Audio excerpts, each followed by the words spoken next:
স্থানীয় সময় মঙ্গলবার গাজার দক্ষিণাঞ্চলের খান ইউনিস শহরের ইউরোপীয় হাসপাতালের নিচে হামাসের ঘাঁটি সন্দেহে হামলা চালায় ইসরায়েলি সেনারা। এতে প্রাণ হারান বেশ কয়েকজন। এক বিবৃতিতে বিষয়টি নিশ্চিত করে গাজার স্বাস্থ্য মন্ত্রণালয়। আমরা হাসপাতালের ভিতরে বসেছিলাম, সঙ্গে সহকর্মীরাও ছিল। হঠাৎ করে একটি ক্ষেপণাস্ত্র এসে সবকিছু তছনছ করে দিল। হাসপাতালেও এখন আর কেউ নিরাপদ নেই।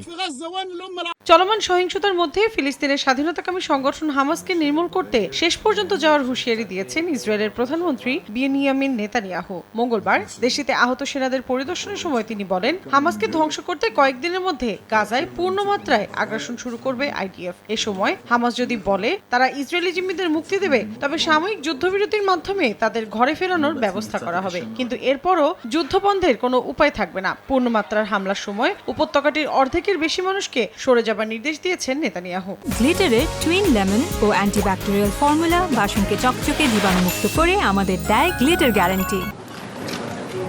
একই দিন জাতিসংঘের মানবিক সহায়তা প্রধান টম ফ্লেচার বলেন, গাজায় ইসরায়েলের প্রস্তাবিত ত্রাণ বিতরণ ব্যবস্থা আসলে একটি ছলনা মাত্র, ভূখণ্ডটির বাসিন্দাদের সরিয়ে দেয়া আর সহিংসতা চালানোর একটি কৌশল। টম অভিযোগ করে বলেন, ত্রাণ যাতে হামাসের কাছে না গিয়ে সাধারণ মানুষের হাতে পৌঁছায় সেজন্য সব ব্যবস্থা রয়েছে, কিন্তু তাতেও বাধা দিচ্ছে ইসরায়েল। ত্রাণকে যেন রাজনৈতিক দর কষাকষির এক হাতিয়ার বানিয়ে ফেলা হয়েছে। এদিকে গত 2 মার্চ থেকে গাজার মানবিক সহায়তায় ইসরায়েলি অবরোধ এবং গণ অনাহারের কারণে ফিলিস্তিনি শিশুদের প্রজন্ম স্থায়ীভাবে ক্ষতিগ্রস্ত হবে বলে জানিয়েছে বিশ্ব স্বাস্থ্য সংস্থা।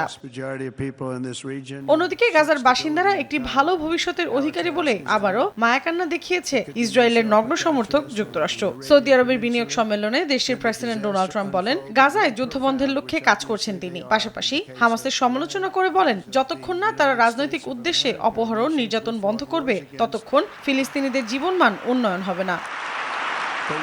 মৌসুমী সাথী, সময় সংবাদ।